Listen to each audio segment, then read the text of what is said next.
Hi friends, இன்றைக்கி Dell latitude E7410 i7 10th gen 16 GB ரேமோட வந்துருந்துச்சு. கஸ்டமர் சொன்ன complaint junk display. RAM chip எல்லாத்தையும் ஃபஸ்ட்டு வந்து போர்டை விட்டு வெளில எடுத்துடலாம். போர்டை ப்ரீஹீட் பண்ணுறதுக்கு நான் மினி பிஜே யூஸ் பண்ணியிருக்கேன். இப்போ எடுத்ததுக்கப்புறம் பேடை ஃபுல்லாக க்ளீன் பண்ணிடலாம். எக்ஸஸ் லெட்டை விக்கை வச்சு எடுத்துகிட்டு நம்ம வந்து பேடில் வந்து ஃப்ளெக்ஸ் அப்ளை பண்ணிடலாம்.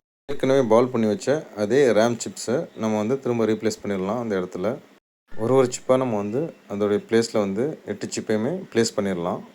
மினி பிஜே மூலியமாக ஆல்ரெடி போர்டு வந்து ப்ரீ ஹீட் ஆகிருக்கனால மேலே ப்ளோயர் வச்சு எல்லா சிப்பையுமே ஹீட் பண்ணலாம். ஆல்மோஸ்ட் எல்லா பால்ஸுமே மெல்ட் ஆயிடுச்சு. ஒரு தடவை மூவ் பண்ணி செக் பண்ணிட்டோம்.